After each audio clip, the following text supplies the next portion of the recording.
আজকের এই মহান সংসদে দাঁড়িয়ে আমিও জানতে চাই ইলিয়াস আলী কোথায়।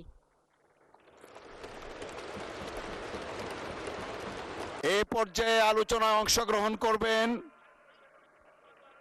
সিলেট ২ আসন থেকে নির্বাচিত মাননীয় সংসদ সদস্য তাহমিনা রুশদীর।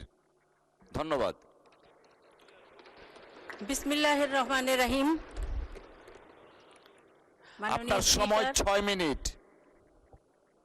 মাননীয় স্পিকার, আপনাকে ধন্যবাদ। রাষ্ট্রপতির ভাষণ সম্পর্কে আনিত ধন্যবাদ প্রস্তাবে আলোচনার সুযোগ দেওয়ার জন্য আপনাকে ধন্যবাদ জানাচ্ছি। মাননীয় স্পিকার, আজকের এই জাতীয় সংসদে সদস্য মনোনীত হতে পেরে আমি মহান আল্লাহর কাছে শুকরিয়া জ্ঞাপন করছি। আমি ধন্যবাদ এবং কৃতজ্ঞতা জানাচ্ছি সংসদ নেতা এবং মাননীয় প্রধানমন্ত্রী জনাব তারেক রহমান, যিনি আমাকে মনোনয়ন দিয়ে নির্বাচনে অংশগ্রহণের সুযোগ সৃষ্টি করে আজকে এই সংসদে আসার সুযোগ দিয়েছেন। আমি স্মরণ করতে চাই মহান স্বাধীনতার ঘোষক শহীদ প্রেসিডেন্ট জিয়াউর রহমানকে। আমি আরও স্মরণ করতে চাই গণতান্ত্রিক আন্দোলনে যিনি গণতন্ত্র পুনঃপ্রতিষ্ঠায় ওনার জীবনকে উৎসর্গ করেছেন সেই মহান নেত্রী দেশনেত্রী বেগম খালেদা জিয়াকে। আমি আমার নির্বাচনী এলাকা সিলেট ২ বিশ্বনাথ এবং উসমানীনগরের সর্বস্তরের জনগণ ভোটারদেরকে ধন্যবাদ এবং কৃতজ্ঞতা জ্ঞাপন করতে চাই। আমি ধন্যবাদ জানাতে চাই যে তারা বিপুল ভোটের মাধ্যমে নির্বাচিত করে এই সংসদে কথা বলার সুযোগ সৃষ্টি করেছেন। আমি স্মরণ করতে চাই ভাষা আন্দোলন, মহান স্বাধীনতা যুদ্ধের শহীদদের, বীর শহীদদের এবং ক্যাপ্টেন বাইক খুব ভালো আমার বন্ধু। ক্যাপ্টেন বাইক পথ শেখায়।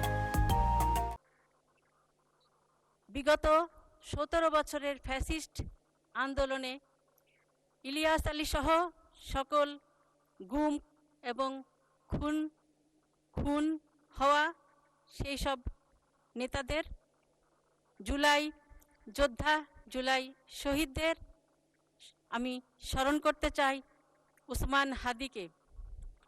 মাননীয় স্পিকার, আজকে ৩৬০ আউলিয়া পুণ্যভূমি সিলেট এলাকা থেকে সম্ভবত আমি প্রথম নারী সংসদ সদস্য হিসাবে এই সংসদে আসতে পেরেছি। এর পিছনে একটি প্রেক্ষাপট আছে। সেই প্রেক্ষাপট হলো আমার স্বামী এম ইলিয়াস আলী সিলেট ২ আসনের সংসদ সদস্য ছিলেন। উনার নির্বাচনী এলাকায় উনি বিশ্বনাথ উসমানীনগরের এই সংসদে প্রতিনিধিত্ব করেছিলেন। বিগত ফ্যাসিস্ট সরকার ২০১২ সালের ১৭ এপ্রিল ওর গাড়ি চালক আনসার আলী সহ তাকে গুম করে। তার আধিপত্যবাদের বিরুদ্ধে তার ভূমিকা এবং গণতান্ত্রিক আন্দোলনে তার সাহসী ভূমিকার কারণে বিগত ফ্যাসিস্ট সরকার তাকে গুম করে এবং এই গুমের শিকার আরও অনেক পরিবার রয়েছে। মাননীয় স্পিকার, আমার নির্বাচনী এলাকার সকল জনগণ এবং বাংলাদেশের যখন যেখানে গিয়েছি সকলের একটি প্রশ্ন ছিল আমার কাছে, ইলিয়াস আলী কোথায়? ইলিয়াস আলী কি কোনো খবর জানেন কি না? মাননীয় স্পিকার, আজকের এই মহান সংসদে দাঁড়িয়ে আমিও জানতে চাই ইলিয়াস আলী কোথায়।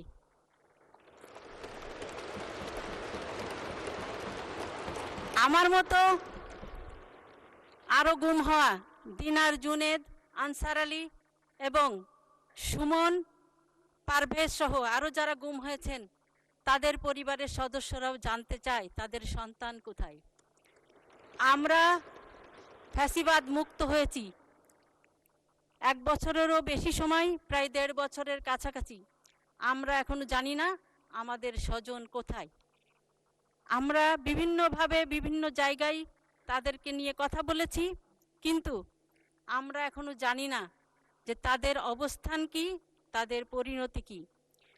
আমি মাননীয় স্পিকার আপনার মাধ্যমে ইলিয়াস আলী সহ যারা গুম হয়েছেন তাদের অবস্থান, তাদের পরিণতি, তাদের গুমের সাথে যারা জড়িত তাদের বিচার, এবং যে গুম পরিবার রয়েছে সেই সকল পরিবারের সদস্যদের আর্থিক জটিলতা নিরসন এবং গুমের সাথে যারা জড়িত তাদের বিচার, এবং এই গুমের যারা পরিবার আছেন, গুম ব্যক্তির পরিবার, সেই পরিবারদের আর্থিক জটিলতা নিরসন করে তাদের পুনর্বাসনের জন্যে জোর দাবি জানাচ্ছি। আমি মাননীয় প্রধানমন্ত্রী এবং মাননীয় স্বরাষ্ট্রমন্ত্রী, মাননীয় আইনমন্ত্রীর কাছে দাবি জানাচ্ছি যে তাদের বিচার প্রক্রিয়া, এবং এই যে আমরা যদিও সকলেই বিশ্বাস করি যে জুলাই আন্দোলন শুধুমাত্র এক মাসের আন্দোলন ছিল না, সেটি বিগত 17 বছরের একটি আন্দোলন ছিল। সেই 17 বছরের যারা গুম হয়েছে, খুন হয়েছে, তাদেরকেও জুলাই যোদ্ধা হিসাবে স্বীকৃতি দেওয়ার দাবি জানাচ্ছি মাননীয় স্পিকার।